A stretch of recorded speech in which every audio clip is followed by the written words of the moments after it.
ఇవాళ చర్చలో మనతో పాటు జాయిన్ అవుతున్నారు రాజకీయ విశ్లేషకులు ఆయచితం శ్రీధర్ గారు. శ్రీధర్ గారు నమస్తే. శ్రీధర్ గారు, అనేక కీలకమైన రాజకీయ అంశాలు కూడా ఉన్నాయి. అంతకంటే ముందు ఈరోజు కాళోజీ గారి జయంతి. ధిక్కారమే జీవితంగా గడిపిన కాళోజీ గారి జీవితం స్ఫూర్తిదాయకమని నిన్న కేసీఆర్ గారు కూడా జయంతి సందర్భంగా ఈరోజు స్మరించుకున్నారు. కేసీఆర్ గారు కూడా ఆ సేవలను మరోసారి గుర్తు చేసుకున్న సందర్భం కూడా కనిపించింది. ఎట్లా చూడాలి మనం ఈ అంశాన్ని? కాళోజీ అంటే తెలంగాణ అస్తిత్వానికి, ఆత్మగౌరవానికి, తెలంగాణ పోరాటానికి, తెలంగాణ సాహిత్యానికి ఆయన ప్రతీక. కాళోజీ అంటే కేవలం సాహిత్యకారుడే కాదు, బహుముఖాలు ఉన్నాయి. రాజకీయాల్లో ఉన్నారు, శాసనమండలి సభ్యుడిగా పనిచేశాడు, తర్వాత నిజాం వ్యతిరేక పోరాటంలో ఉన్నారు. ఆయన తెలంగాణ రాష్ట్రం ఏర్పడకముందు తెలంగాణ రాష్ట్రం కోసం పరితపించిన వ్యక్తి. సమైక్య రాష్ట్రంలో ఉన్నప్పుడు కూడా నాటి కాంగ్రెస్ నిరంకుశ విధానాల మీద ఆయన పోరాటం చేశాడు. కేవలం తెలంగాణ నిజాం వ్యతిరేక పోరాటంతోనే ఆగలేదు. ఆయన చెప్పిన మాటలు, కాళోజీ ఏదైతే చెప్పాడో, ఆయన నాగొడవ అనే కావ్యంలో ప్రసిద్ధమైన కావ్యం అది. ఆయనకు చాలా భాషలు వచ్చు, మరాఠీ, ఇంగ్లీష్, తెలుగు, ఉర్దూ ఇవన్నీ వచ్చి. కానీ ఆయన నాగొడవ అనే కవితా సంకలనంతో చాలా ప్రసిద్ధమయ్యాడు సాహిత్యపరంగా. ఇక రాజకీయంగా చూస్తే ఆయన ఎంతోమంది ఉద్దండులతో పనిచేశారు. పివి నరసింహారావు గారు లాంటి వాళ్ళతో పనిచేశారు. మోడపాటి హనుమంతరావు గారు, జమలాపురం కేశవరావు, ఆ తరంలో ఉన్న సుప్రసిద్ధ పోరాట యోధులతో కలిసి పనిచేసిన అనుభవం కాళోజీ గారు. ఆయన చెప్పిన మాటలు ఇప్పటికీ ఆడిముత్యాలుగా గుర్తుకొస్తున్నాయి. ఆయన ఒక మాట అన్నాడు, నాగొడవలో అంటాడు, ఓటిచ్చినప్పుడే ఉండాలి బుద్ధి, అనుచుంటే ఈ మాట అనుభవం కొద్ది. అంటే ఓటు వేసేప్పుడే బుద్ధి ఉండాలి, అనుభవంతో చెప్తున్నా అని ఒక హితవు చెప్పాడు. ఇవాళ ప్రజలు నిజంగా ఆ దిశగానే ఆలోచిస్తున్నారు. ఓకే, తెలంగాణ రాష్ట్రం ఏర్పడి ముఖ్యమంత్రిగా కేసీఆర్ గారు బాధ్యత తీసుకునేంత వరకు కాళోజీ గారి గురించి ఎవరు పట్టించుకోవాలి? సమైక్య రాష్ట్ర ప్రభుత్వాలు, ఒక పివి గారు ఆయన ప్రధానిగా ఉన్నప్పుడు మాత్రమే. ఆయన చిన్ననాటి స్నేహితుడు, వయసులో పెద్ద, ఆయనతో కలిసి పోరాటం చేసిన ఆ కృతజ్ఞత పూర్వకంగా ఆయనకు పద్మవిభూషణ్ పురస్కారం ఇచ్చారు తప్ప ఈనాడు కూడా ఆయనను సమైక్య రాష్ట్రం పట్టించుకోలేదు. ఒక సాధారణమైన జీవితం గడిపాడు హనుమకొండలో. కేసీఆర్ గారు ముఖ్యమంత్రి అయిన తర్వాత మాత్రమే కాళోజీ ఎవరు, కాళోజీ కంట్రిబ్యూషన్ ఏమిటి తెలంగాణ సమాజానికి, సాహిత్యానికి ఏమిటి, రాజకీయాలకు, ఉద్యమాలకు అనేది తెలియవచ్చింది, పాఠ్యాంశాలుగా వచ్చినాయి. తర్వాత ఆయన పేరు మీద ఇవాళ మనం భాషా దినోత్సవం చేస్తున్నాం. అంతేకాకుండా ఆయన పేరు మీద ఒక లబ్ధ ప్రతిష్ఠులైన కవులకు, రచయితలకు ఒక పురస్కారం అందించాడు. అన్నిటికంటే ముఖ్యంగా కాళోజీ స్మారక మందిరం వరంగల్లో ఏర్పాటు చేశారు. చాలా పెద్ద ఎత్తున కట్టారు, 100 కోట్ల రూపాయల ఖర్చుతో. దురదృష్టం ఏంటంటే ఇవాళ యాజ్ ఆన్ టుడే, ఇవాళ భాషా దినోత్సవం, కాళోజీ గారి జయంతి. ఆయన స్మారకంగా నిర్మించిన భవనం ఏదైతే ఉందో వరంగల్లో, అది ఇవాళ దుమ్ము కొట్టుకుపోతుంది. దాన్ని ఆలనా పాలన పట్టించుకునే నాచులు లేడు. కేసీఆర్ గారు ఏదైతే ఉద్దేశంతో ఒక అద్భుతమైన వ్యక్తి, ఆయన పేరు మీద ఉండే ఒక స్మారక భవనం, అక్కడ సమావేశాలు జరగాలి, నిరంతరంగా తెలంగాణ సోయి, తెలంగాణ సాహిత్యం, తెలంగాణ ఉద్యమ నేపథ్యం ఇదంతా పునరావృతం అవుతూ ఉండాలనే ఉద్దేశంతో ఆయన కడితే ఇవాళ రేవంత్ రెడ్డి గారి ప్రభుత్వం దాన్ని పట్టించుకోవట్లేదు. వాస్తవం, వరంగల్లో మీరు ఎవరినైనా అడిగి చెప్తారు. అంటే బహుశా రేవంత్ రెడ్డి గారు మాట అన్నారు కదా, కేసీఆర్ గారి ఆనవాళ్ళు లేకుండా చేస్తారు.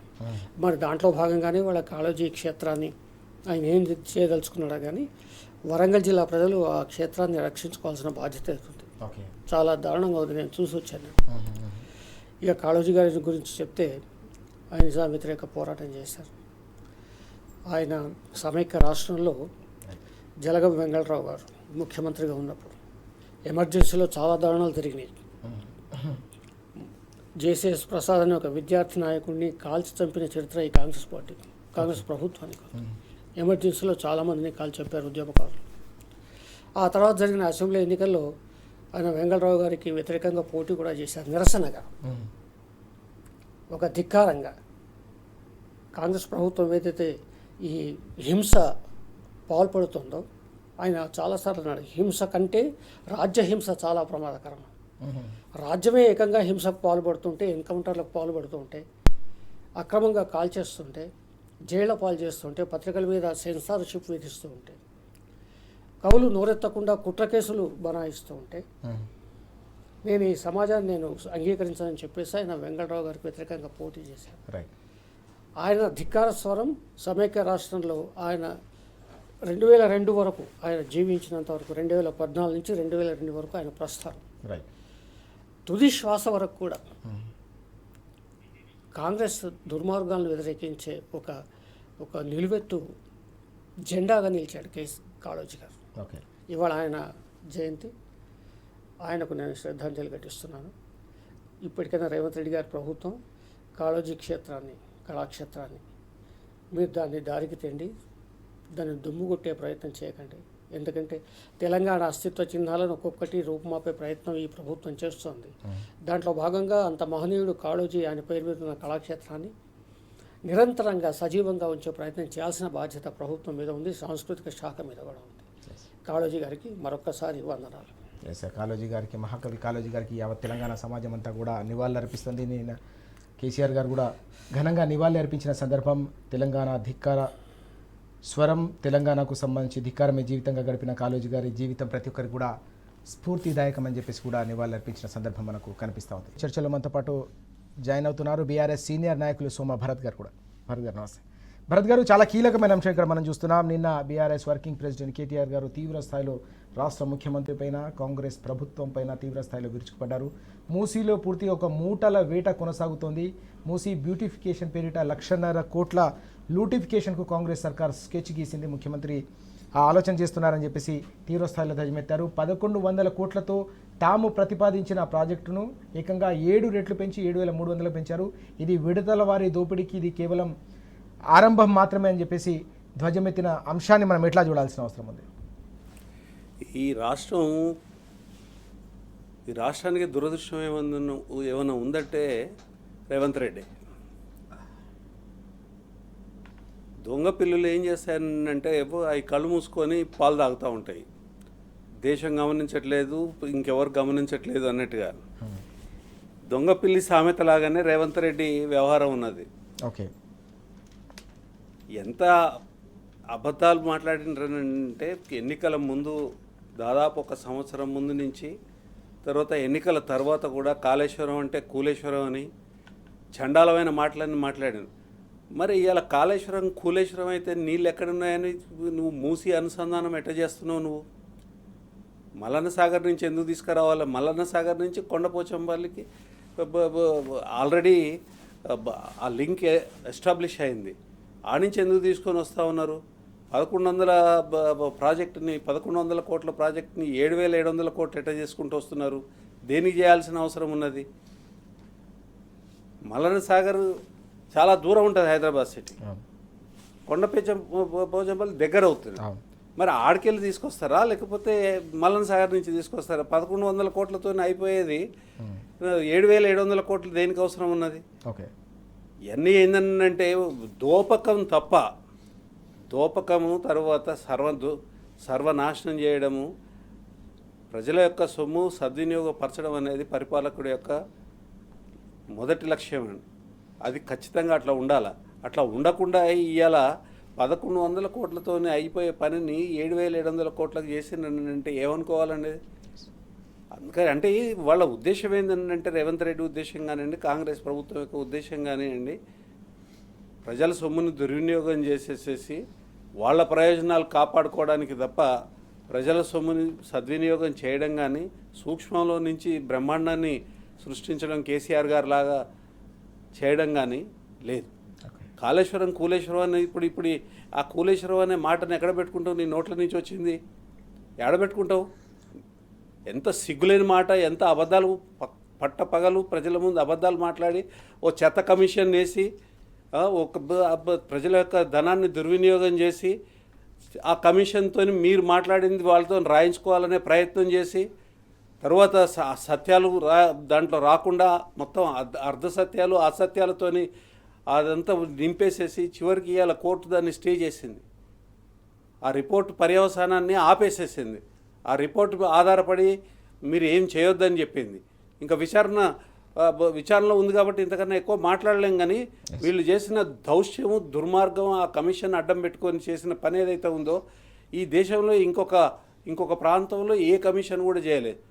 పని చేయని దోపిడీదారులు ఇవాళ పని చేసి తర్వాత ఒక ప్రజల యొక్క కళని సాకారం చేసి కాళేశ్వరాన్ని సృష్టించి తీసుకొని వచ్చి ప్రజల ప్రయోజనాలకి ఉపయోగార్థం చేసిన కేసీఆర్ మీద ఇవాళ సిబిఐ ఎంక్వైరీ వేస్తావా? సిబిఐ ఎంక్వైరీ చేసి కాంగ్రెస్ పార్టీ మనగలుగుతుందండి? దొంగలు సిబిఐ ఎంక్వైరీలు వేస్తారా పనిచేసిన వాళ్ళ మీద? నిన్న చాలా అద్భుతంగా కేటీఆర్ గారు మొత్తం కాళేశ్వరాన్ని మసిపూసేదానికోసం వీళ్ళు చేసిన దుష్ట ప్రయోగాన్ని మొత్తం కూడా ప్రజల ముందు పెట్టినారు. నీళ్ళే లేకపోతే కాళేశ్వరం కూలేశ్వరమే అయితే నీళ్ళు ఎక్కడికి వెళ్ళి వస్తున్నాయి హైదరాబాద్కి? సమాధానం చెప్పాలి కదా. ఆ సమాధానం ఉండదు. నిజాల నిప్పుల మీద అబద్ధాల చెత్త ఎంత పోసినా అది తగలబడి నిజం నిగ్గుదేలుతుంది తప్ప అబద్ధాలు నిలవవు. కేసీఆర్ గారు చేసిన పని నిజం. కాళేశ్వరం అనేది నీళ్లు తీసుకొని వచ్చిన 145-146 టీఎంసీల నీటిని ఎత్తిపోతల ద్వారా తెలంగాణ భూమి మీద పారే ఏర్పాటు, తద్వారా దాదాపు 200 పైచిలకు టీఎంసీల నీళ్లు ఇవాళ అనేక చెరువుల ద్వారా, అనేక రకాలుగా రిజర్వాయర్ల ద్వారా, కాలువల ద్వారా, సొరంగాల ద్వారా ఇవాళ తెలంగాణ ప్రజలకి పంటను పెంచే పద్ధతుల్లో, తాగునీరు వ్యవస్థని పటిష్టం చేసిన పద్ధతుల్లో ఇవాళ తెలంగాణ అనుభవిస్తున్నది. ఇంత పెద్ద నిజాన్ని ఆపగలుగుతారా? దాయగలుగుతారా? కానీ నిస్సిగ్గుగా, లజ్జ లేకుండా, ఏమాత్రం మంచి చెడు ఆలోచన లేకుండా ముఖ్యమంత్రి గారు దీన్ని ప్రజల ముందు దాచే ప్రయత్నం చేసిన తెలంగాణ వరదాయని, తర్వాత నీటిని తెలంగాణ ప్రతి ప్రాంతానికి తీసుకుపోయిన కాళేశ్వరంలో అది కూలేశ్వరం అని ఎట్లా చెప్పాలి? కానీ చెప్పిండు కూలేశ్వరం అది, దాని నీళ్ళు లేవు, 1,00,000 కోట్ల రూపాయలు మట్టిలో పోసినారు, గంగలో కలిసిపోయిందని. మరి అదే రేవంత్ రెడ్డి ఇవాళ కాళేశ్వరం నీళ్ళని హైదరాబాద్కు మళ్ళిస్తానని మళ్ళీ 7,700 కోట్లకి ప్రణాళికలు వేసి మళ్ళీ దోపిడికి తెరదీసినాడు. ఎస్ భరత్ గారు చాలా కీలకమైన అంశాలు ప్రస్తావిస్తున్న సందర్భం మనం చూస్తున్నాం.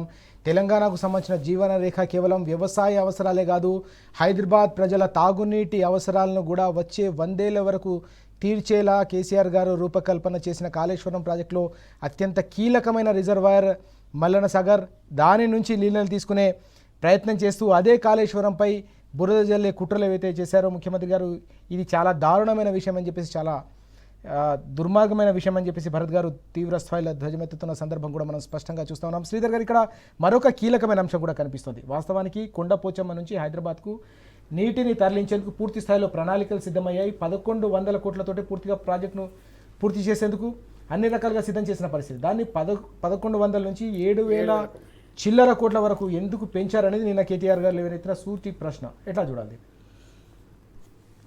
అది రేవంత్ రెడ్డి గారు, ఆయన కేసీఆర్ గారు ఏదైతే చాలా దూరదృష్టితో తక్కువ ఖర్చుతో హైదరాబాద్కు నీళ్ళు అందించే ప్రయత్నం ఏదైతే చేస్తున్నారో దానికి భిన్నంగా ఇవాళ శంకుస్థాపన చేశారు.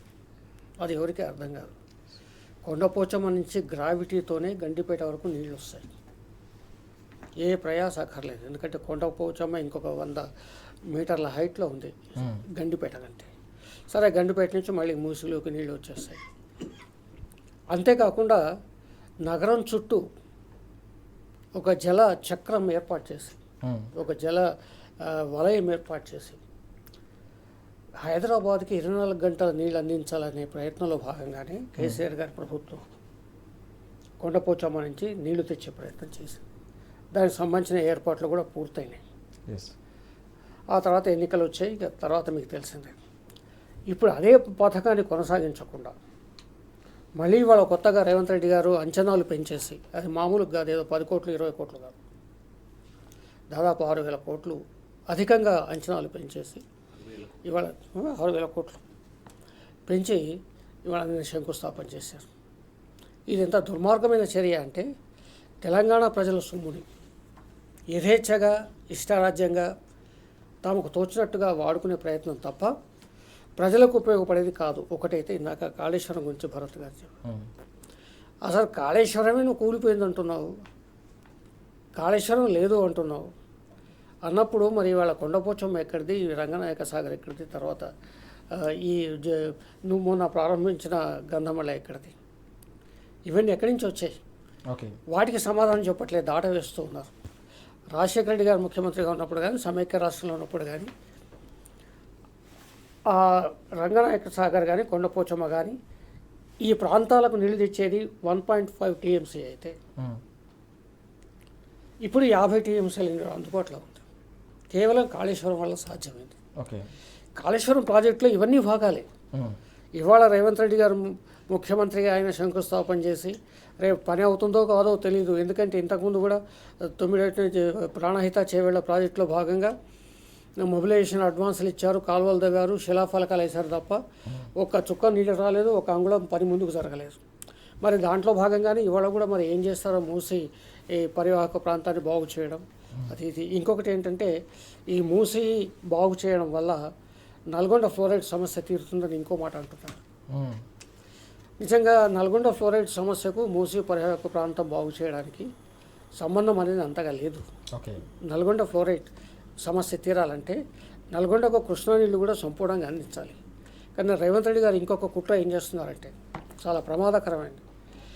ఉమ్మడి రంగారెడ్డి జిల్లాకు కృష్ణా జలాల మీద వాటా లేకుండా చేస్తున్నాడు. వాస్తవానికి ఏంటంటే కృష్ణా పరివాహక ప్రాంతంలో ఉంది ఉమ్మడి రంగారెడ్డి జిల్లా. ఉమ్మడి రంగారెడ్డి జిల్లాకు కృష్ణా జలాల మీద హక్కులు ఉంటాయి. కానీ వాళ్ళ గోదావరి జలాలని రంగారెడ్డికి మళ్ళిస్తా అని చెప్పేసి కృష్ణా గురించి ఏం మాట్లాడట్లేదు. అంటే కృష్ణా జలాలు ఉమ్మడి రంగారెడ్డికి అందకుండా ఒక శాశ్వతంగా సమాధి కట్టే ప్రయత్నం కూడా చేస్తున్నారు.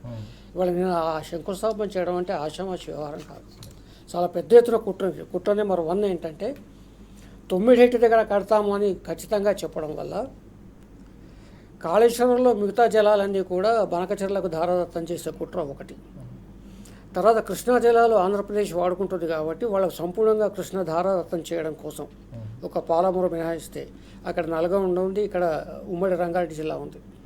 ఈ 2 జిల్లాలు కాకుండా కృష్ణా జలాలని అవతల రాష్ట్రానికి అంకితం చేసే కుట్ర ఒకటి. మూడవది ఏంటంటే ఈ ఫండ్స్ మొబిలైజేషన్, వీటి కోసం అంచనాలు ఇబ్బడిముబ్బడిగా పెంచేసి అవసరం లేకున్నా, అవసరం ఉంటే తప్పదు ఖర్చు చేయాల్సింది ప్రభుత్వాలు కాదనలేం, కానీ గ్రావిటీతో రావాల్సిన నీళ్ళని హాయిగా కొండపోచమ్మ నుంచి వచ్చే నీళ్ళని ఎక్కడి నుంచో పట్టుకొచ్చి దానికి అంచనాలు పెంచి ఇవాళ ఏంటంటే గందరగోళానికి ఒక జల విధానం కేసీఆర్ గారు ఉన్నప్పుడు ఏదైతే అసెంబ్లీలో ఆయన గంటల తరబడి జల విధానం ఎలా ఉండబోతుంది తెలంగాణ అని చెప్పారో దానికి భిన్నంగా తెలంగాణ జల వ్యవస్థను సంపూర్ణంగా సర్వ విధ్వంసం చేసే కార్యక్రమానికి రేవంత్ రెడ్డి గారు ఇవాళ నడుము బిగించారు. దాంట్లో భాగంగా నిన్న శంకుస్థాపన చేశారు. ఇప్పటికైనా రివైజ్ చేసి ఖర్చు తక్కువ ఎక్కువ ఉపయోగం ఏది ఉంటుందో ఆలోచించాలి. దానికి భిన్నంగా ఆలోచిస్తే సరైనది కాదు. రెండవది ఏంటంటే ఇవాళ మీరు తెస్తున్న నీళ్లు కాళేశ్వరంలో భాగం అవునా కాదా సూటిగా చెప్పాలి. చాలా కీలకమైన అంశం ఇది. కాళేశ్వరం జలాలను వైపు తరలిస్తూ కాళేశ్వరం జలాలే ఆధారపడి ప్రాజెక్టులు చేపడుతూ అదే కాళేశ్వరంపై బురద జల్లడం అనేది అత్యంత దుర్మార్గమైన చర్య అని చెప్పేసి శ్రీధర్ గారు అలాగే భరత్ గారు చాలా స్పష్టంగా చెప్తా ఉన్నారు. తెలంగాణకు సంబంధించిన 100 ఏళ్ల అవసరాలను తీర్చే విధంగా గోదావరి జలాల్లోని ప్రతి నీటి బొట్టును ఒడిసిపట్టి తెలంగాణ వ్యవసాయ అవసరాలు, పారిశ్రామిక అవసరాలు, చివరికి తెలంగాణకు ఎకనామిక్ ఇంజన్ అయిన హైదరాబాద్ తాగునీటి అవసరాలను కూడా శాశ్వతంగా తీర్చిదిద్దేలాగా ఒక బృహత్ ప్రాజెక్టును నిర్మిస్తే దానిపై చివరికి సిబిఐ ఎంక్వైరీ వరకు వేసి కక్ష సాధింపులకు పాల్పడడం అత్యంత దుర్మార్గమైన చర్య. 4 కోట్ల సమాజం తప్పకుండా కాంగ్రెస్ సర్కారును ఎట్టి పరిస్థితుల్లో కూడా క్షమించదని చెప్పి స్పష్టంగా చెప్తున్న సందర్భం మనం చూస్తున్నాం. భరత్ గారు, ఇక్కడ మరో కీలకమైన అంశం కూడా కనిపిస్తుంది. ఇప్పుడు 7,000 కోట్లకు ఈ ప్రాజెక్టుకు సంబంధించి చేపడుతున్నాయి. ఇది విడతల వారి దోపిడీలో ఇది ఇన్స్టాల్మెంట్లో భాగమే. రానున్న రోజుల్లో దీన్ని 1,50,000 కోట్లకు తీసుకోబోతున్నారు. తెలంగాణ ప్రజల సొమ్మును, ప్రజాధనాన్ని, తెలంగాణ చెమటను దోచుకోబోతున్నారని చెప్పేసి కూడా నిన్న కేటీఆర్ గారు తీవ్రస్థాయిలో విరుచుకుపడ్డారు. బ్లాక్ లిస్ట్లో పెట్టాల్సిన కంపెనీలకు వీరు మరోసారి ప్రాజెక్టులు కట్టబెట్టే ఒక కుట్ర చేస్తున్నారని కూడా ఆయన విరుచుకుపడిన అంశం కూడా కనిపించింది. ఎట్లా చూడాలి దీన్ని మనం? తెలంగాణ మొత్తాన్ని సస్యశ్యామలం చేయడానికి, తర్వాత కృష్ణా జలాలకి గోదావరి జలాలని అనుసంధానం చేసేసి కృష్ణా ఆయకట్టు కింద కూడా గోదావరి జలాలు మనకి ఉన్నాయి కాబట్టి వాటిని తీసుకొని పోయి అక్కడ ఇక్కడ రెండు చోట్ల కూడా మొత్తం తెలంగాణ మెజారిటీ తెలంగాణ ప్రాంతం దాదాపు 90% తెలంగాణ ప్రాంతానికి గోదావరి జలాల యొక్క ఫలితాలు అందించాలనే ఉద్దేశంతోనే కేసీఆర్ గారి ప్రభుత్వం రీఇంజనీరింగ్ చేసినది కాళేశ్వరం ప్రాజెక్టుతో. దానికే 90,000 కోట్ల లోపట ఖర్చు పెడతానంటే ప్రజాధనాన్ని వృధా చేస్తుందని మాట్లాడిన కాంగ్రెస్ ప్రభుత్వం ఇవాళ మూసీ బ్యూటిఫికేషన్ పేరు మీద 150,000 కోట్లకి అంచనాలు తీసుకొని పోయింది. ప్రజల నుంచి వ్యతిరేకత, ప్రతిపక్షాల నుంచి వ్యతిరేకత, తర్వాత బుద్ధిజీవుల నుంచి వ్యతిరేకత ఎప్పుడైతే మొదలైందో దాన్ని ఏం చేసినారంటే ఇట్లా ఒకటేసారి 150 కోట్లు అంటే నెగటివ్ రియాక్షన్ వస్తుందని చెప్పి దాన్ని ముక్కలుగా చేసి ఇవాళ విడతల వారిగా అంటే ఇన్స్టాల్మెంట్ పద్ధతుల్లో దాని కార్యక్రమాన్ని మొదలుపెట్టినారు. తర్వాత మూసీకి నిజంగా మూసీ బ్యూటిఫికేషన్కి ఇంత డబ్బు అవసరమా, ఇంత డబ్బు అవసరమా అనేది గత ప్రభుత్వం ఉన్నప్పుడు మూసీ బ్యూటిఫికేషన్కి సంబంధించి ఒక గణనీయమైన పని జరిగింది. ఒకటేంటంటే మూసీ బండ్ బ్యూటిఫికేషన్ చేయడము, తర్వాత మూసీ పరివాహక ప్రాంతాలని బ్యూటిఫికేషన్ చేయడం అనేది కూడా జరిగింది. అన్నిటికన్నా ముఖ్యంగా మూసీ వల్ల వచ్చే కాలుష్యం ఏదైతే ఉందో ఎస్టీపీలు పెట్టి అంటే కాలుష్య నివారణ జలాలను శుభ్రం చేసి కిందకు వదిలే కార్యక్రమం విజయవంతంగా చేసింది. దేశంలో ఎవరు చేయలేనంత వేగంగా, తర్వాత నాణ్యత పరంగా మంచిగా చేయడం అనేది జరిగింది. కేటీఆర్ గారి ఆధ్వర్యంలో జరిగింది. అది మొత్తం హైదరాబాద్ ప్రజలంతా చూసినారు. ఒక ఇల్లు కూలగొట్టకుండా, ఒక ఆవాసాన్ని పక్కకు జరపకుండా ఉన్నదాన్ని జాగ్రత్తగా దాన్ని ఆర్గనైజ్ చేసి ఆ వ్యవహారం అంతా కూడా సక్సెస్ఫుల్గా చేయడం అనేది జరిగింది. ఇవాళ 7,700 కోట్లు దేనికండి? మూసీ సుందరీకరణ కోసం అవసరమేమున్నది? దేనికోసం పెడుతూ ఉన్నారు? తర్వాత ఇంతకుముందు శ్రీధర్ గారు చెప్పినట్టుగా ఇంగిత జ్ఞానం లేకుండా మాట్లాడతారండి. నల్గొండ కానీ మిగతా ప్రాంతాలు ఎక్కడైనా ఫ్లోరైడ్కి సంబంధించి ఫ్లోరైడ్ సమస్య ఏదైతే ఉందో దానికి తర్వాత ఈ హైదరాబాద్ మురికి జలాలకు సంబంధం ఎక్కడ ఉందండి? హైదరాబాద్ మురికి జలాలతోని నల్గొండలో పారే మూసి పరివాహక ప్రాంతంలో కాలుష్యం ఉన్నది. ఆ కాలుష్యాన్ని వదిలించుకునే దానికోసమే కాలుష్యం. మరి ఎవరు చేసిర్రు ఇదంతా?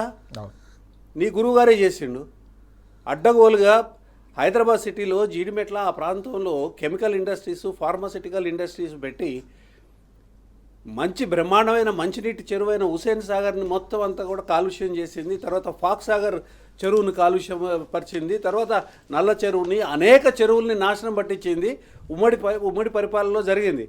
దాన్ని బాగు చేద్దామని ట్యాంక్ బండ్ని క్లీన్ చేసే దానికోసము పూనుకుంటే కాంగ్రెస్ వాళ్ళే కదా దొంగ పర్యావరణ సంస్థలని వాడని వీడని గుమ్మాయి జక్కాయని ఎవడో ఒకటి పెట్టేసేసి ఒక కేసు వేయడము, ఆర్డర్ తీసుకొని వచ్చేసి వాటిని స్టే చేయడం, ఇదంతా చేసి ఇవాళ దీని ఫలితాలు ఏంటంటే రూపాయిని 7 రూపాయలు చేయొచ్చు, 10 రూపాయలు చేయొచ్చు.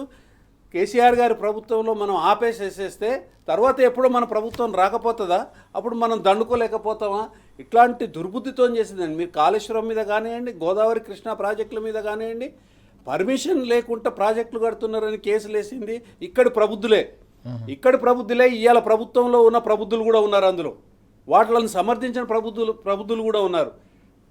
కోర్టులు కేసులు కొట్టేసేసి ప్రాజెక్టులు ముందుకు పోయే పరిస్థితి వచ్చిన సందర్భంలో కూడా ఏం చేస్తున్నారంటే కొత్త కేసులు వేసినారు. కాంపన్సేషన్కి సంబంధించిన కేసులు వేసినారు. సిగ్గు లజ్జ లేకుండా వేసినారు. ఎందుకంటే శ్రీశైలం ఎన్నాళ్ళ కింద కట్టిరండి? శ్రీశైలం కాంపన్సేషన్ దగ్గర ఒక 15 సంవత్సరాల క్రితం వరకు కూడా సెటిల్ చేయలేదు. అట్లాంటి వీళ్ళు, అది కాంగ్రెస్ నాయకత్వంలో జరిగింది. అది అట్లాంటిది ఏదైనా సరే అభివృద్ధికి ఆటంకంగా ఉండడం, అభివృద్ధి చేసిన వాడి మీద బురద చల్లడం, వాళ్ళని ఇబ్బంది పెట్టడము, దొంగ కేసులు వేయడము, తర్వాత వాటిని డిలే చేయడము, అంచనాలు పెంచిపించడము, ఇవాళ మీకు ఏ ముఖం పెట్టుకొని మెగా సంస్థకి ఇస్తారండి? బ్లాక్ లిస్టెడ్ కంపెనీ, సుంకిశాల నాశనం కావడానికి కారణభూతమైన కంపెనీ అది. ఇవాళ ప్రతి ప్రాజెక్టు కాంట్రాక్టు ఒక మెగాకే ఎందుకు పోతుంది? పాలమూరు రంగారెడ్డికి సంబంధించిన ప్రాజెక్టు కొడంగల్ లిఫ్ట్ ఏదైతే ఉన్నదో నిట్ట నిలువుగా ఇద్దరికి జీల్చి ఇచ్చినారు. వీళ్ళు తప్ప ఇంకెవరు కూడా పార్టిసిపేట్ చేయలే. ఎందుకు జరుగుతుంది ఇది? పుట్టినే జరుగుద్దా? యాదృచ్ఛికమా? ఒక రంగాన్ని సిద్ధం చేసి కొంతమందికి మాత్రమే, మెగాకి, రాఘవాకి, వీటికి మాత్రమే ప్రయోజనం కలిగే పద్ధతుల్లో కావాల్సుకొని చేయడమే తప్ప ఎందుకు వస్తుంది? మీ దేశంలో కంపెనీలు లేవా? ఇంకో కంపెనీ ఎందుకు రావట్లేదు? రాకుండా ఒక కనిపించని రాజకీయం, కనిపించని అధికార బలం ఏదైతే ఉంటుందో వేరే కంపెనీలు రానియకుండా వాళ్ళకి కావాల్సిన వాళ్ళకే వచ్చేటట్టుగా చేసి అంచనాలు ఇబ్బడి ముబ్బడిగా పెంచి వాళ్ళకి కట్టబెడతా ఉన్నారు. బ్లాక్ లిస్ట్ అయిన కంపెనీకి ఎట్టొస్తుందండి? ఎందుకు చేస్తూ ఉన్నారు? చేస్తే సిబిఐ ఎంక్వైరీ దాని మీదే ఎంట్రీ. బ్లాక్ లిస్ట్ అయిన కంపెనీ కాదు, ఆ కంపెనీ వల్ల మనకు నష్టం కూడా జరిగింది. రీసెంట్గా జరిగింది. సుంకిశాలది అదే కంపెనీ వల్ల జరిగింది. మళ్ళీ అదే కంపెనీకి ఇవాళ మూసిది ఎందుకు ఇవ్వాల్సిన అవసరం ఏమున్నది? వేరే కంపెనీలు లేవా? ఎల్ఎన్టీ ఎందుకు రావట్లేదు? ఎన్నో కంపెనీలు ఉన్నాయి. ఒకటి కాదు, రెండు కాదు, ఒక 20 కంపెనీలు ఉంటాయి ఇట్లాంటి కంపెనీలు. ఆ కంపెనీలకు వేటికి పోవట్లేదు. మరి వాళ్ళు ఎందుకు రావట్లేదు అనేది ఆలోచన చేసిండ్రా? రప్పించే ప్రయత్నం చేసిండ్రా? నిజంగా ప్రజల యొక్క ధనం పట్ల, ప్రజల యొక్క డబ్బు పట్ల నిజంగా చిత్తశుద్ధి కానీ నిబద్ధత కానీ ఉంటే చేయాలి, ప్రభుత్వం చేయాలి. అది ప్రభుత్వమే చేయగలుగుతుంది, ఇంకెవరు చేయలేరు. నువ్వు ఆపుతున్నావు, నువ్వు చేయి. ఎందుకంటే ఖర్చు తగ్గుతుంది, తద్వారా ప్రజల యొక్క ధనం ఏదైతుందో సద్వినియోగం అవుతుంది. ఓకే, అది చేయట్లేదు. నాకేమనిపిస్తుంది అంటే ప్రభుత్వం కావాలనే చేయట్లేదు, ఆ దిశగా ప్రయత్నం కూడా చేయలేదు. ఈ టెండర్ ప్రక్రియ మొత్తం ఒక లోపభూయిష్టంగా, నష్టదాయకంగా, తర్వాత ప్రజాధనాన్ని దుర్వినియోగం అయ్యే పద్ధతుల్లోనే ఉంది తప్ప ఇది ట్రాన్స్పరెంట్గా లేదు. ఓకే, ట్రాన్స్పరెంట్గా లేదన్న సంగతి ప్రతి ఒక్కళ్ళకి తెలుసు. కానీ దాన్ని ట్రాన్స్పరెంట్గా చేయాలనే ప్రయత్నం మాత్రం రేవంత్ రెడ్డి గారి గవర్నమెంట్ చేయట్లేదు. దానికి ఉదాహరణ ఏంటంటే బ్లాక్ లిస్టెడ్ కంపెనీకే ఇవాళ కట్టబెడతా ఉన్నారు. ఓకే, పూర్తిగా మనం చూస్తున్నాం. భరత్ గారు చాలా స్పష్టంగా చెప్తా ఉన్నారు. బ్లాక్ లిస్ట్లో పెట్టాల్సిన కంపెనీలకు కాంట్రాక్టులు కట్టబెట్టడం అంటేనే దీని వెనుక పూర్తిగా చీకటి ఒప్పందాలు ఉన్నాయని చెప్పేసి సూటిగా నిలదీస్తున్న సందర్భం కూడా మనం చూస్తూ ఉన్నాం. శ్రీధర్ గారు, ఇక్కడ మనం గతంలో మూసీ డెవలప్మెంట్కు సంబంధించి బీఆర్ఎస్ హయాంలో కూడా ప్రణాళికలు రూపకల్పన చేయడం కాదు, అనేక ప్రాంతాల్లో వాటిని సిద్ధం చేసి ప్రజాక్షేత్రంలో అమలు చేసిన సందర్భం. ఒక్క ఇల్లు కూడా కూల్చకుండా ఏ రకంగా నాగోల్ వద్ద కావచ్చు, భగాయత్ వద్ద కూడా జరిగిన సందర్భం మనం చూసాం. కానీ ఇప్పుడు ఏకంగా ఈ 7,000 కోట్ల రూపాయలకు సంబంధించిన ఈ పనులను రానున్న రోజుల్లో 1,50,000 కోట్లకు తీసుకెళ్లబోతున్నారని చెప్పి కూడా నిన్న కేటీఆర్ గారు సూటిగా నిలదీసిన, అవినీతిని ప్రశ్నించిన సందర్భం కూడా కనిపించింది. ఎట్లా చూడాలి ఈ మొత్తం అంశాన్ని మనం? అంటే రేవంత్ రెడ్డి గారి ప్రభుత్వంలో ఈ అంచనాలు పెరిగిపోవడం నిజంగా ఏదో అందట్లేదు, ఒక రీజన్ అందట్లేదు, లాజిక్ అందట్లేదు. కాళేశ్వరం ఆ 2 పియర్స్ బాగు చేయడం కోసం మహా అయితే 300-400 కోట్లు ఖర్చు అవుతుంది. 200 కోట్లే ఆ సంస్థే ముందుకు వచ్చింది చేస్తామని. దానికి సంబంధించిన నిబంధనలు ఉన్నాయి, ఒప్పందాలు ఉన్నాయి. దానేమో పక్కన పెట్టారు. ఇక్కడేమో 1000 కోట్లు అంచనాలు పెంచుకుంటూ వెళుతున్నారు. దీని వెనుకున్న మతలబ్ ఏంటి? అక్కడేమో 200-300 కోట్లతో అయిపోయే కాళేశ్వరం పునరుద్ధరణ, దానికి సంబంధించిన కార్యక్రమం పక్కన పెట్టేసి దాన్ని పట్టించుకోవట్లేదు. ఇక్కడ మాత్రం పెంచేస్తూ ఉన్నారు. పోని పెంచారు, పెంచిన దానికి ఒక హేతుబద్ధత ఉందా? ఏంటి కొత్తగా ఏం చేస్తున్నారు? ఇప్పుడు ఒక 10 రూపాయల పని చేయాల్సింది ఒక 20 రూపాయలలాగా పెంచారంటే 20 రూపాయలకు సరిపోయే పని అక్కడ చూపించాలి అదనంగా. ఏమీ లేకుండా కేసీఆర్ గారి ప్రభుత్వంలో ఏవైతే అంచనాలు ఉన్నాయో, ఏవైతే ప్రణాళికలు ఉన్నాయో వాటిని ముందు పెట్టుకుని, అదే కాళేశ్వరం జలాలను ముందు పెట్టుకుని ఇప్పుడు కొత్తగా ఏవో ప్రాజెక్టులు నిర్మిస్తున్నట్టు నిన్న రేవంత్ రెడ్డి గారు ఒక ప్రకటన కూడా చేశారు. హైదరాబాద్కు ఎవరైనా అవునన్నా కాదన్నా నీళ్ళు ఇస్తామని. అది ఇవాళ ఇచ్చేది ఏముంది? ఆల్రెడీ సిద్ధమైన ప్రణాళికలు. ఇవాళకి వాళ్ళ కొండపోచమ్మకి రంగనాయక సాగర్కి నీళ్లు రాలేదు కదా. ఈ 2 ఏళ్లలో వచ్చిన నీళ్లు కావు కదా. అది గతంలో ప్రాజెక్టులు అయిపోయినాయి, అక్కడ నీళ్లు వచ్చినాయి, అన్నీ ఉన్నాయి. అంతేకాకుండా మీరు 9 హెట్టి అంటున్నారు, మళ్ళీ ఇప్పుడు కూడా అదే రాగం. 9 హెట్లో జల లభ్యత ఎంత? 9 హెట్టే కడితే గనక ఇవాళ హైదరాబాద్కి ఇంత నీళ్ళు ఇస్తారా మీరు? రంగనాయక సాగర్ లేకుండా, కొండపోచమ్మ లేకుండా, ఆ కెపాసిటీ లేకుండా మీరు నీళ్ళు ఇవ్వగలరా? ఇవ్వలేరు కదా. ఇదేంటంటే ఒక జల విధానాన్ని అస్తవ్యస్తం చేసి, ఒక ఎందుకు పనికిరాకుండా చేసే ఒక కుట్ర మాత్రం జరుగుతుంది అందులో వాస్తవం. ఓకే, దాంట్లో భాగంగానే వాళ్ళ బ్లాక్ లిస్ట్లో ఉన్న కాంట్రాక్టర్లకి అంటగట్టడం. మన కళ్ళ ముందే మొన్నే కదా పోయింది సుంగిశాల. మరి వేరే చాలా ఉన్నాయి, ఇందాక భరత్ గారు చెప్పినట్టు. మరి వాటన్నిటికీ ఇవ్వకుండా బ్లాక్ లిస్ట్లో ఉన్న సంస్థలకే మళ్ళీ మళ్ళీ ప్రాజెక్టులు అంటగట్టడం, కోట్ల రూపాయల అంచనాలు పెంచడం, అదనపు ప్రయోజనం ప్రజలకు లేకపోవడం, ఇప్పుడు కొత్తగా తెచ్చింది కాకపోవడం, ఇవన్నీ చూస్తూ ఉంటే తెలంగాణ జల విధానాన్ని ఒక అస్తవ్యస్తం చేసి, గోదావరి నీళ్లు తెలంగాణ ప్రజలకు దక్కకుండా చేసి, అటు కృష్ణా నీళ్లను ఉమ్మడి రంగారెడ్డికి, అటు నల్గొండకు దక్కకుండా చేసి, మరి పక్క రాష్ట్రం ప్రయోజనం కోసమే పరోక్షంగా చాలా కుట్రపూరితంగా ఒక పథకం ప్రకారం ఈ ప్రభుత్వం పనిచేస్తుందామన్న అనుమానాలు అందరికీ వస్తున్నాయి. చాలా కీలకమైన అంశం మనం చూస్తున్నాం. ఓవైపు బనకచర్ల పేరిట గోదావరి జలాల్ని బలిపెట్టే కుట్ర ఓవైపు జరుగుతూ ఉంటే, మరోవైపు కృష్ణా జలాల్ని కూడా ఏపీకి అప్పనంగా రాసిచ్చే కుతంత్రం కూడా కొనసాగుతోందని శ్రీధర్ గారు అలాగే భరత్ గారు కూడా స్పష్టంగా చెప్తున్నారు. పూర్తిగా కేసీఆర్ గారి సారథ్యంలో దశాబ్దాల పాటు దగ్గపడ్డ తెలంగాణకు ఇటు గోదావరి అటు కృష్ణా జలాల్లో పూర్తిగా శాశ్వతమైన హక్కులు కల్పించేందుకు బలమైన వ్యవస్థల్ని నిర్మిస్తే, ఆ వ్యవస్థల్ని నిర్వీర్యం చేసి మరోసారి తెలంగాణ రైతులు, తెలంగాణ ప్రజలు అరిగోస పట్టే విధంగా పూర్తి స్థాయిలో వ్యవస్థనంతా కూడా చిన్నాభిన్నం చేస్తున్నారని ధ్వజమెత్తుతున్న సందర్భం కూడా మనం చూస్తూ ఉన్నాం. భరత్ గారు, ఇంతకుముందు శ్రీధర్ గారు చెప్పినట్టుగా మరోసారి కాంగ్రెస్ ప్రభుత్వం తెరపైకి తమ్మిడి హెట్టిని తీసుకొస్తున్న సందర్భం కనిపిస్తోంది. వాస్తవానికి గతంలో సమైక్య రాష్ట్రంలో ఉన్న సందర్భంలో తమ్మిడి హెట్టి సాధ్యం కాదని తేలిపోయిన తర్వాతనే కేసీఆర్ గారి సారథ్యంలో మేడిగడ్డ వద్ద నుంచి వాటర్ను డ్రా చేసి తెలంగాణ అవసరాలు తీర్చాలనే ఒక ప్రయత్నం జరగడమే కాదు, ఆ ఫలితాలు కూడా అందుకొని తెలంగాణ పంజాబ్నే తలదనే స్థాయిలో దేశానికే అన్నపూర్ణగా మారిన సందర్భం మనం చూసాం. మరోసారి ఈ తమ్మిడి హట్టికి సంబంధించిన రాగాన్ని అందుకోవడాన్ని ఎట్లా చూడాల్సిన అవసరం కనిపిస్తుంది? ప్రాక్టికల్గా నిజంగా ఇది సాధ్యమా అంటే ఏం చెప్తారు? అంటే ఇప్పుడు గతాన్ని ఒకసారి మనము గుర్తు తెచ్చుకోవాల్సిన అవసరం ఉందండి. 2001లో కేసీఆర్ గారి నాయకత్వంలో తెలంగాణ రాష్ట్ర సమితి ఏర్పరిచి తెలంగాణ ఆవశ్యకత గురించి ఎలుగెత్తి చాటి ఉద్యమాలు మొదలుపెట్టిన తర్వాత మసిపూసి మారేడుకాయ చేసేసి తర్వాత ఈ ఉద్యమాన్ని ఎట్లా తొక్కేయాలనే దాంట్లో భాగంగా 2006 ప్రాంతంలో ఒక చర్చలు ఏమనెత్తినారు అప్పుడున్న ముఖ్యమంత్రి రాజశేఖర రెడ్డి గారు. ఏంటంటే ప్రాణహితలో బోల్డని నీళ్లు ఉన్నాయి, అవి తెలంగాణకు తీసుకొని వస్తాము, ప్రాణహిత చేవెళ్ళ అనే ఒక ప్రోగ్రాము, ఒక మంచి టైటిల్ ఒకటి తయారు చేసేసేసి ఆయన గారు మొదలుపెట్టినారు. మొదలుపెట్టి దాంట్లో చిత్తశుద్ధి ఉన్నదా?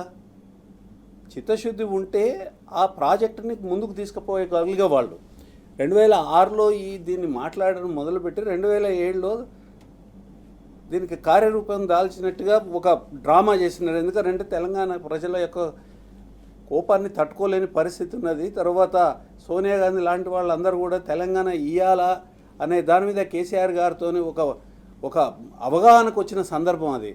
తప్పించుకోలేక ప్రాణహిత అనే ఒక స్లోగన్ని తీసుకొచ్చిన దొంగ నాటకం కాంగ్రెస్ది.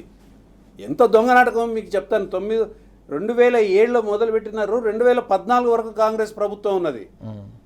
తమిడి అట్టు దగ్గర ఒక తట్టెడు మట్టిన తీసినారండి. తమిడి అట్టు దగ్గర పర్మిషన్లు తీసుకొచ్చిండ్రా. 2006లో 2007లో మహారాష్ట్రలో కాంగ్రెస్ ప్రభుత్వం ఉన్నది, కేంద్రంలో కాంగ్రెస్ ప్రభుత్వం ఉన్నది, ఉమ్మడి రాష్ట్రంలో కాంగ్రెస్ ప్రభుత్వం ఉన్నది. మీరు నిజంగా చిత్తశుద్ధి ఉంటే చేయొచ్చు కదా. 2006 నుంచి మొదలైంది ఇది. 2007లోనేమో అధికారిక ప్రకటన చేస్తున్నారు. మీ ప్రభుత్వాలే ప్రతి చోట ఉన్నప్పుడు 2007 నుంచి 2014 వరకు గడ్డిబీకినారా మీరేమన్నా? జనాన్ని మోసం చేయడానికి మాట్లాడడం తప్ప, తెలంగాణ ప్రజల్ని మోసం చేసే దానికోసం మాట్లాడిన మాటలు తప్ప నిజం ఎక్కడ ఉన్నదండి? తమ్మిడి హట్టి దగ్గర అసలు ప్రాజెక్టు సాధ్యమవుతుందా? బ్యారేజ్ సాధ్యమవుతుందా? అక్కడ దాని హైట్ పెంచుకునే దానికి అవకాశం లేదు. మహారాష్ట్ర ప్రభుత్వం ఏమంటుందంటే అక్కడ ఒకటి వైల్డ్ యానిమల్ శాంక్చురీ ఉన్నది, తర్వాత మా ప్రజల యొక్క భూములు ఏదైతే ఉందో విపరీతంగా ముంపుకు గురవుతాయి, కాబట్టి మేము ఎట్టి పరిస్థితుల్లో ఒప్పుకోమని వాళ్ళు మాట్లాడినారు. అది మాట్లాడింది కాంగ్రెస్ ప్రభుత్వం ఉన్నప్పుడు మాట్లాడినారు మహారాష్ట్రలో. తర్వాత బీజేపీ ప్రభుత్వం వచ్చిన తర్వాత కూడా అదే మాట్లాడినారు. తర్వాత సిడబ్ల్యూసి నుంచి చాలా స్పష్టమైన నివేదికలు వచ్చినాయి. రాష్ట్ర ప్రభుత్వం వారిని అభ్యర్థించిన పిదప సిడబ్ల్యూసి సెంట్రల్ వాటర్ కమిషన్ చాలా స్పష్టంగా అక్కడ నీటి లభ్యత తక్కువ ఉన్నది, ఆడ నీటి లభ్యత తక్కువ ఉన్నదని అన్నారు. నీటి లభ్యత ఎక్కువ ఉన్న చోట ప్రాజెక్ట్ కట్టుకుంటారా, నీటి లభ్యత తక్కువ ఉన్న చోట ప్రాజెక్ట్ కట్టుకుంటారా? తర్వాత కాంగ్రెస్ ఎంత డొలతనం అంటే అంటే ప్రజల్ని మోసం చేసే పద్ధతి ఎట్లా ఉంటుందని అంటే మీకు రెండు విషయాలు చెప్తారు. 2007లో ప్రాజెక్టుని వాళ్ళు 17,875 కోట్లకి వాళ్ళు ప్రాజెక్ట్ని రూపొందించినారు. 19 నెలల్లో ఏమీ చేయలేదని అంటే 2009లో 2009 వరకు ప్రాణహిత ప్రాజెక్ట్ ఏమీ చేయలేదు. ఏం చేయకుంటే ఏం చేసినారంటే అది 38,500 కోట్లు, అంటే మోర్ దెన్ డబల్ చేసినారు. 100% పెంచినారు దాన్ని అంచనా వ్యయాన్ని, ఏమీ చేయలేదు. ఈ లోపల ఏం చేసినారు, ఒక్క రూపాయి కూడా అంటే ఒక తట్టెడు మట్టి ఇక్కడి నుంచి అక్కడికి వేయకుండా ఆ రోజుల్లో 2007లో 1,052.59 కోట్లు మొబిలైజేషన్ అడ్వాన్స్ కింద వీళ్ళ తాబేదారి కాంట్రాక్టర్లకి అప్పనంగా పంచిపెట్టినారు. అంటే ప్రాజెక్ట్ అనేది గింత కూడా ప్రోగ్రెస్ కాలేదు. తమ్మిడి అట్టి దగ్గర మీరు ఉన్నప్పుడు 7 సంవత్సరాలలో ఒక్క బ్యారేజ్ మరి మీరు అనుకుంటే కట్టాలి కదా, కానీ కేసీఆర్ అట్లా చేయలేదు కదా. కేసీఆర్ దాన్ని మొత్తాన్ని రీఇంజనీరింగ్ చేపించి తర్వాత నిపుణుల యొక్క సలహాలు తీసుకొని ఎక్కడైతే నీరు ఎక్కువ వస్తుందో చూసుకొని మేడిగడ్డ దగ్గర బ్యారేజ్ కట్టినారు. బ్యారేజ్ కడితే మీరు కూల్చినారా, అది కూలిందా, అది ఇంత మటుకు ఎవరికి తెలియదు. ఇంకా లేకపోతే ఎవడన్నా బాంబులు పెట్టి పేల్చిండ్రా ఎవరికి తెలియదు. కంప్లైంట్ ఉన్నది, ఎవరు దాని మీద ఇన్వెస్టిగేషన్ చేయరు. ఆ ఎన్డీఎస్ఏ వచ్చినది వాడొక రిపోర్ట్ ఇచ్చినాడు. వాడి చేతుల్లో నాశనం అయిపోయిన ప్రాజెక్టుల గురించి ఇప్పుడు ఎన్డీఎస్ఏ చైర్మన్ ఎవడైతే దీన్ని పరిశోధన చేసి ఈ 2 పిల్లర్లు దెబ్బతిన్నాయి అని మాట్లాడినోడు ఎవడైతే ఉన్నాడో 1.5 రోజుల్లో రిపోర్ట్ ఇస్తాడు. ఆ రిపోర్ట్ కూడా ఏమంటుంది, దీన్ని రిపేర్ చేసుకోవచ్చు అని అంటుంది. ఆ రిపేర్కి ఎంత అవుతుంది, ఆ రిపేర్కి 200 కోట్లు అవుతుంది. ఈ బ్యారేజ్ కట్టిన కాంట్రాక్టర్ దాన్ని రిపేర్ చేస్తానని నన్ను అంటున్నాడు. ఇవాళ ప్రభుత్వం దాన్ని రిపేర్ చేయనీయట్లేదు. ఎందుకు చేయనీయట్లేదు? ఇంకొక ప్రాజెక్టు ఆ తుమ్మిడిగట్టు దగ్గర ఒక పనికిరాని ప్రాజెక్టు, శ్రీరామ్ సాగర్ కట్టినట్టునే ఒక పనికిరాని ప్రాజెక్టు కట్టాలి. ఆ ప్రాజెక్టు ఆడ కట్టి దాంట్లో నుంచి డబ్బులు చేసుకోవాలి, దాంట్లో నుంచి కమిషన్లు కొట్టాలి. ఈ ఆలోచనతో ఉన్నట్టుగా అనిపిస్తూ ఉంది. అందుకని చెప్పి ఈ 2 పిల్లర్లకి రిపేర్ చేయించట్లే. ఎంత దుర్మార్గం చూడండి. ప్రజల యొక్క ప్రయోజనాలను ఎట్లా పణంగా పెడతారో చూడండి వాళ్ళ స్వప్రయోజనాల కోసం.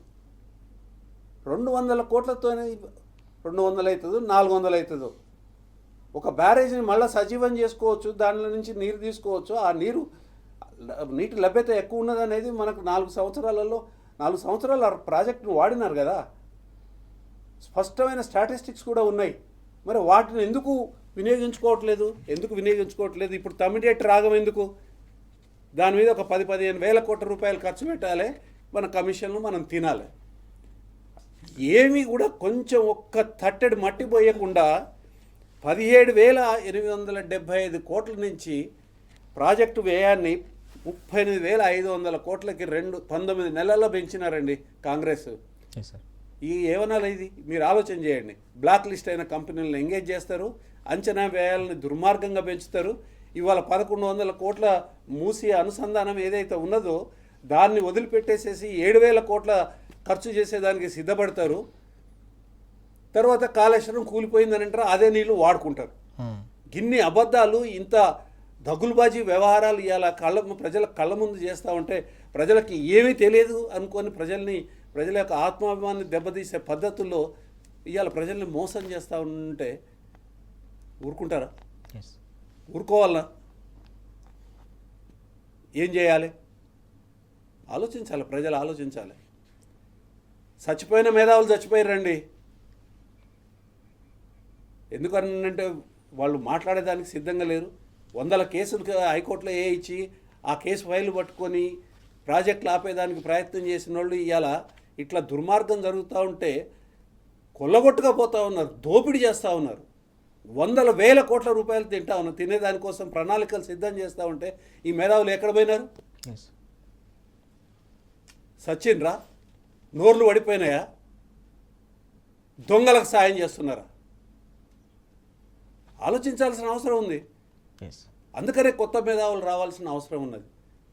తమ ప్రయోజనాలను కాపాడుకోవడం కోసము ప్రజల నుంచే మేధావులు రావాల్సిన అవసరం ఉన్నది. మాట్లాడిన ప్రతి ఒక్కడు మేధావే, దీన్ని ప్రశ్నించిన ప్రతి ఒక్కడు మేధావే. దానికి ఏమీ డాక్టరేట్లు అవసరం లేదు, లేకపోతే ప్రొఫెసర్లు కావాల్సిన అవసరం కూడా లేదు. అన్యాయాన్ని ఎదిరించమని అంటున్నా. అన్యాయాన్ని ఎదిరించే దానికోసం ప్రతి గల్లీలో ఇవాళ ఒక మేధావి మాట్లాడాల్సిన అవసరం ఉన్నది.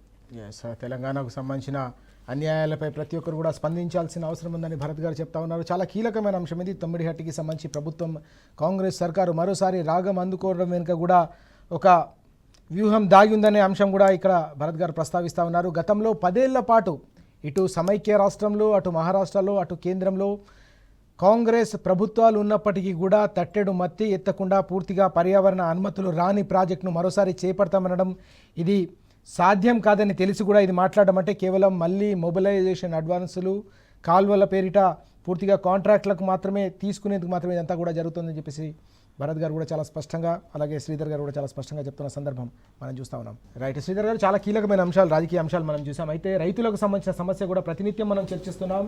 సమస్య తీవ్ర రూపం దాలుస్తుంది తప్ప సమస్యకు పరిష్కారం లభించని సందర్భం కూడా మనం చూస్తున్నాం. అన్నదాతలు అలాగే వెళ్ళాడుతున్నాం. నిన్న ప్రభుత్వం పక్షాన మంత్రి పొన్నం ప్రభాకర్ గారు మాట్లాడారు. ఆయన లేవెత్తిన అంశాన్ని ఎట్లా చూడాలి? రైతులు ఇంట్లో స్టాక్ పెట్టుకోవడం వల్లే కొరత తీవ్ర రూపం దాలుస్తుందని చెప్పేసి ప్రభుత్వం చెప్తున్న ఈ వాదనను ఎట్లా అర్థం చేసుకోవాల్సిన అవసరం ఉంది? ఓవైపు రైతులు ఒక్క బస్తా యూరియా దొరకట్లేదని చెప్పి అల్లాడుతూ ఉంటే, రైతులు స్టాక్ పెట్టుకోవడం వల్లే ఈ కొరత తలెత్తిందన్న ప్రభుత్వ వాదనను ఎట్లా అర్థం చేసుకోవాలి? అంటే ప్రభుత్వం చాలా క్రూరంగా, అన్యాయంగా రైతులను తప్పుపడుతుంది. అంటే ఇవాళ రైతులను దొంగల్లాగా చిత్రీకరిస్తున్నారు, అక్రమ నిల్వదారులాగా చిత్రీకరిస్తున్నారు. అంటే తమ వైఫల్యాల్ని కప్పిపుచ్చుకోవడం కోసం ఇంతకాలం ఏం చేశారు? కేంద్రం మీద నెట్టేశారు. కేంద్రం ఇవ్వట్లేదు. మరి కేంద్రం బీజేపీ రాష్ట్ర ప్రభుత్వం మీద నెట్టేసి నిన్న కూడా అన్నారు బీజేపీ నాయకులు, మా తప్పేమీ లేదు, అంతా రాష్ట్ర ప్రభుత్వం తప్పే. ఈ 2 జాతీయ పార్టీలు అక్కడ కేంద్రంలో, ఇక్కడ రాష్ట్రంలో అధికారంలో ఉండి తప్పు మీది అంటే మీదేని మొన్నటి వరకు నాటకానికి లేపారు. ఇప్పుడు కొత్త రాగం ఎత్తుకున్నారు. అది విచిత్రం. కొంతకాలం ఏమన్నారు మంత్రి తుమ్మల నాగేశ్వరరావు గారు, అసలు ఏమీ లేదు, రైతులు కాదు, వాళ్ళంతా బీఆర్ఎస్ కార్యకర్తలు, వాళ్ళంతా ఉద్యమాలు చేస్తున్నారు, ఏదో రోడ్లు ఎక్కుతున్నారు తప్ప రైతులు ఏం లేదు, హాయిగా ఉన్నారని ఒక మాట. ఇవాళ మళ్ళీ కొత్త రాగం ఏంటి? రైతులంతా తీసుకుపోయి దాచుకుంటున్నారు. అది బంగారమా? ఎరువులు దాచుకోవాల్సిన అగత్యం రైతుకి ఏముంటుంది? అంత పెట్టుబడి ఉంటుందా వాడి చేతిలో? ఏదో బస్తాలు లారీల ఎరువులు తరలించి ఇళ్లలో దాచుకొని ఎంత ఆ పెట్టుబడి వాడి దగ్గర ఎందుకుంటుంది? దాచుకొని వాడు ఏం చేస్తాడు? వ్యాపారి కాదు కదా. అంటే ఏంటంటే తమ వైఫల్యాల్ని కప్పిపుచ్చుకోవడం కోసం ఇంతకాలం రకరకాల డ్రామాలు వేసి, రకరకాల కుంటి సాకులు చెప్పేసి ఇవాళ మళ్ళీ కొత్తగా రైతులే అదనంగా తీసుకుపోయి ఇళ్లలో దాచుకుంటున్నారనే ఒక దుర్మార్గమైన ఆరోపణ చేశారు. అది పొన్నం ప్రభాకర్ గారు అది వెనక్కి తీసుకోవాలి, రైతుల క్షమాపణ చెప్పాలి, మీ వైఫల్యాన్ని ఒప్పుకోవాలి. మరి కేసీఆర్ గారి ప్రభుత్వంలో 10 ఏళ్ల పాటు లేని ఎరువుల కొరత ఇవాళ ఎందుకు వచ్చింది? మరి ఆ 10 ఏళ్ల పాటు కేంద్రంలో కూడా బీజేపీ ప్రభుత్వం ఉంది కదా. మరి కేసీఆర్ గారు ఎట్లా సాధించుకున్నారు? ఎట్లా ముందు చూపుతూ ఉన్నారు? ఎట్లా ప్రణాళిక వేశారు? అధికారులు ఎట్లా పనిచేశారు? మంత్రులు ఎట్లా పనిచేశారు? అది అధ్యయనం చేసి దాని ప్రకారం ఈ సంక్షోభం నుంచి గట్టెక్కే ప్రయత్నం చేయాల్సింది పోయి గత ప్రభుత్వం మీద రాళ్ళేస్తూ బురద జల్లుతూ తమ వైఫల్యాలు ఏమో కప్పిపుచ్చుకోవడానికి వాళ్ళ ఏకంగా ఏదైతే సమాజానికి అన్నం పెడతారో ఆ రైతన్నే ఇవాళ మీరు తప్పుపట్టే ఒక దుర్మార్గమైన సాహసానికి ప్రయత్నించడం అనేది చాలా దారుణం. ఇప్పటికైనా రేవంత్ ప్రభుత్వం వైఫల్యాన్ని ఒప్పుకోవాలి, ఇక ముందు జరగకుండా చూసుకోవాలి. గత 10 ఏళ్లలో ఎందుకు జరగలేదు, ఈ సంక్షోభం ఎందుకు తలెత్తలేదో అధ్యయనం చేయాలి, మంచి ఉంటే నేర్చుకోవాలి. అది పద్ధతి. కానీ పరిపాలనలో మరి ఇట్లా మీరని కొంతకాలం, అసలు రైతులే కాదని కొంతకాలం, ఇవాళ రైతులంతా దాచుకుంటున్నారని కొంతకాలం, ఇట్లా కాలయాపన చేసి రైతులను మోసగిస్తే సరే ఇవాళ రైతుల చేతులు ఏమి ఉండకపోవచ్చు కానీ ప్లెబిసైట్ అనే ఒక విధానం ఉంటే బాగుండేది భారతదేశంలో. ఇవాళ వీళ్ళందరినీ బజార్కి ఇచ్చి బుద్ధి చెప్పేవాళ్ళు రైతులు. కానీ 5 ఏళ్ల దాకా ఆగాల్సిందే కదా ఎన్నికలైన తర్వాత. తప్పనిసరిగా రైతులు బుద్ధి చెప్తారు. ఇవాళ రైతుల సంక్షోభం ఎట్లా ఉందో ఇవాళ విశేషం ఏమిటంటే రేవంత్ రెడ్డి గారి ప్రభుత్వానికి కొమ్ముగా మీడియా కూడా అనివార్యంగా ఈ వార్తలు కవర్ చేయాల్సి వస్తుంది. రైతుల క్యూలు ఎట్లా ఉన్నాయి, రైతులు ఎట్లా సమస్యలు పడిపోతున్నారు, ఎట్లా బాధలు పడుతున్నారు, ఎట్లా గొడవలు దూకుతున్నారు మహిళలు కూడా, ఇవన్నీ మీడియా కవర్ చేస్తుంది కదా. మీ అనుకూల మీడియానే కవర్ చేస్తుంది కదా. మరి అప్పటికైనా బుద్ధి తెచ్చుకోవాలి కదా. కానీ ఇలాంటి కుంటి సాకులు పరిమాణ మాటలు మాట్లాడితే ప్రభుత్వం ఎంతకాలం, ఎప్పుడైనా కానీ కొంతకాలం కొందరిని మోసం చేయవచ్చు, ఎల్లకాలం అందరినీ మోసం చేయలేరు. తప్పకుండా ఓ రోజంటే వస్తుంది. శ్రీధర్ గారు చెప్పినట్టు భరత్ గారు, వాస్తవానికి సంక్షోభాలు తలెత్తినప్పుడు ఆ సంక్షోభాల పరిష్కారానికి సర్కారు పనిచేయాలి. కానీ రకరకాల సాకులు వెతుకుతున్న సందర్భం మనం చూస్తున్నాం అనేది కీలకంగా ఇక్కడ కనిపిస్తున్న అంశం. గతంలో అసలు కొరతే లేదు, సమస్య లేదు, రైతులను రెచ్చగొట్టి నిలబెడుతున్నారని చెప్పేసి వాదన, ఇప్పుడు కేంద్రంపై నెట్టవేసే ప్రయత్నం, ఇప్పుడేమో రైతులపైకి నెట్టే ప్రయత్నం జరుగుతున్న సందర్భం కనిపిస్తుంది. రైతులు స్టాక్ పెట్టుకోవడం వల్లే కొరత తలెత్తిందన్న ప్రభుత్వ వాదనను మనం ఎట్లా చూడాలి, రైతులు దీన్ని ఎట్లా చూసే అవకాశం ఉంది, రైతుల్లో ఎలా ఆగ్రహం తెప్పించే అవకాశం ఉంది? రైతులు చెంపలేసుకుంటున్నారండి, ముక్కు నేలకు రాసుకుంటున్నారు. ఎంత మోసపోతేవని ఇలా అబ్బురపడతా ఉన్నారు, ఆశ్చర్యపోతా ఉన్నారు. లేకపోతే ఆడలేక మధ్యలోడు ఉన్నట్టు మధ్యలోడు సరిగ్గా కొట్టలేదని నేను ఆడలేకపోతున్నాను అని చెప్పి వెనకటికి ఒకళ్ళు ఎవరో ఓ సామెత ఉన్నది. నువ్వు చేయలేక అన్ని కుంటు సాకులు చెప్పుకుంటూ వాళ్ళ మీద వీళ్ళ మీద నెట్టేసే కార్యక్రమం ఎవడు చేస్తాడండి? చేతగాని వాళ్ళు చేస్తారు. ఇవాళ చేతగాని ప్రభుత్వం ఇట్లా మాట్లాడతాం. కానీ బుద్ధి తెచ్చుకోవాల్సింది ఎవరు? బుద్ధి అంటే ఏంటండి? ఆలోచించి నిర్ణయం తీసుకోవడం, ప్రాసెస్ని బుద్ధి అనేది. ఇది తెచ్చుకోవాల్సింది ఎవరు? మంచిగా సాగుతున్న నావని, మంచిగా సాగుతున్న పరిపాలనని సజావుగా అన్నీ కూర్చున్న కాడికి వచ్చేటట్టుగా చేసి ఉత్పత్తి పెంచే దానికోసం దోహదపడే పరిస్థితి అంతా క్రియేట్ చేసి నీళ్లు, కరెంటు, ఎరువులు, తరువాత పండించిన ధాన్యాన్ని కొనుగోలు చేయడము, తర్వాత సకాలంలో డబ్బులు ఇవ్వడము, రైతు బీమా కూడా తీసుకొని వచ్చి రైతు బంధు, రైతు బీమా ఇట్లాంటి అన్నీ కూడా సకాలంలో రైతులకు ఇచ్చే పరిస్థితుల్లో మాయమాటలు ఇంటే ఏమవుతుంది? మోసపోతే గోసపడతాం అనుకున్నాను. నెత్తి నోరు పెట్టుకొని చెప్పిండు కేసీఆర్ గారు, ప్రతి మీటింగ్లో చెప్పిండు. నమ్మకండ్రి, అబద్ధాలు చెప్తున్నాడు, సాధ్యంగానే హామీలు ఇస్తున్నారు కాంగ్రెస్ పార్టీ, మోసపోతే గోసపడతామని. ఇవాళ చాలా స్పష్టంగా కనిపిస్తూ ఉంది. మోసానికి అలవాటు పడ్డ వాళ్ళు పని చేయరండి, మోసమే చేస్తారు, నిరంతరం మోసమే చేస్తారు. 67 సంవత్సరాలు కాంగ్రెస్ పార్టీ మనని మోసం చేసి ఉమ్మడి రాష్ట్రంలో అన్ని రకాల కష్టాలు పడేటట్టుగా, తర్వాత అన్ని రకాల బాధలకు గురి చేసి లక్షలాది మంది మరణాలకి కారణమైన కాంగ్రెస్ పార్టీ మంచి ఎట్లా చేస్తారనుకున్నావు? మంచి చేసిన వాళ్ళని మరిచి ఇట్లాంటి దగులుబాజీ పార్టీలకు ఓటేస్తే ఇది జరగకపోతే ఏమవుతుంది? ఇంతకన్నా ఏమైనా గొప్పగా వస్తుందా? గలీజ్ ఎత్తు పెట్టేసేసేసి గంధం చెట్టు మొలవాలనండి. ఎందుకు వస్తుందండి? నిజంగా మాట్లాడుకుందాం, నిర్భయంగా మాట్లాడుకుందాం. తప్పు ఎవరిది? ఇవాళ ఇట్లాంటి మాట ఒక మంత్రి మాట్లాడుతుండంటే తప్పు ఎవరిది? ఇంత దగులుబాజీగా మాట్లాడితే ఏం చేయాలండి? దగులుబాజీలను ఏం చేయాలి? ఇంట్లో నుంచి బయటికి గెంటేయాలి, లేక ఇంట్లోనే ఉంచుకుంటే ఇంకా ఖరాబ్ అవుతుంది. ఈ దుర్మార్గంగా ఇట్లాంటి అబద్ధాలు ఇంత నికృష్టంగా, తర్వాత ఇంత ఇన్హ్యూమన్గా ప్రజలకేం పని లేదా? రైతులకేం పని లేదా? రోడ్ల మీద ఉట్టిగానే వర్షంలో కూర్చొని ఎరువుల కోసం వెయిట్ చేస్తారా? ఇంట్లో దాచుకొని ఆ లంగ పనులు, ఆ దొంగ పనులన్నీ ఎవరు చేస్తారు? కాంగ్రెస్ పార్టీ చేస్తుంది. దగులుబాజీ పనులు చేస్తుంది, అబద్ధాలు ఆడుతుంది, ప్రజల్ని చంపేదానికోసం వెనకాడదు. ఎంతమందిని చంపినారండి వీరి పరిపాలనలో? 375 మందిని పిట్టలు కాల్చినట్టు కాల్చినారు. హాస్పిటల్ లేకుండా, చదువు లేకుండా, ఉద్యోగాలు లేకుండా, నీటి వనరులు రాకపోతే, వ్యవసాయాలు లేక ఎన్ని లక్షల మంది, ఎన్ని వేల మంది రైట్. ఈతి బాధలతో చనిపోయిన సందర్భం లేదు వీరి పరిపాలనలో. ఇట్లాంటి వాళ్ళు వీళ్ళు మంచిగా మాట్లాడతారని ఎక్స్పెక్టేషన్ పెట్టుకోవడం కూడా దుర్మార్గమే. ఓకే. ఇంతకన్నా ఎక్కువే మాట్లాడతారండి దగులుబాజీ వెధవలు. మోసం. ఇవాళ మొత్తం రైతుల మీద అభాండం వేస్తావా నీ చేతగాంతనానికి? కాబట్టి ఆలోచించాల్సిన అవసరం అండి. ప్రతిదానికి కూడా ఒకటే సమాధానం. ఇవాళ ఆలోచించాలి. ప్రతి ఒక్కళ్ళు ప్రతి విషయం కూడా చర్చించాలి. ఎట్లాంటి ప్రభుత్వం ఉండాలి, ఎట్లాంటి నాయకుడు ఉండాలి, ఎవరు ఏం చేస్తున్నారు అనేది కళ్ళు ఓపెన్ చేసుకొని మెదడు ఉపయోగించి ఆలోచించాలి. ఆలోచన లేకపోతే దౌర్భాగ్యం ఇంతకన్నా అధ్వానంగా తయారవుతుంది. Yes right. మనం చూస్తున్నాం భరత్ గారు అలాగే శ్రీధర్ గారు చాలా స్పష్టంగా చెప్తా ఉన్నారు. యూరియా సంక్షోభం తీవ్రం అవుతుంటే దాన్ని పరిష్కరించాల్సింది పోయి కుంటి సాకులతో తప్పించుకోవాలని ప్రయత్నం చేస్తే రైతాంగం క్షమించదని స్పష్టంగా చెప్తా ఉన్నారు. దీనికి తోడుగా ఇప్పటివరకు అనేక రకాల కారణాలు చెప్పి చివరికి రైతులే స్టాక్ పెట్టుకోవడం వల్లనే యూరియా కొరత తలెత్తిందని కాంగ్రెస్ సర్కారు మాట్లాడడం అనేది రైతులను పూర్తిగా అవమానపరచడం అని చెప్పేసి కూడా స్పష్టంగా చెప్తున్న సందర్భం మనం చూస్తున్నాం. దీనికి రానున్న రోజుల్లో ప్రజాక్షేత్రంలో కాంగ్రెస్ సర్కారు తప్పకుండా రైతులు గుణపాఠం చెప్తారు ఆ పార్టీకి, ఆ ప్రభుత్వానికి అని కూడా హెచ్చరిస్తున్న సందర్భం మనం చూస్తూ ఉన్నాం. Thank you very much Bharat గారు అలాగే శ్రీధర్ గారు చర్చలో పాల్గొన్నారు. ఇది వాళ్ళ వార్తలు వాస్తవాలు. నమస్తే.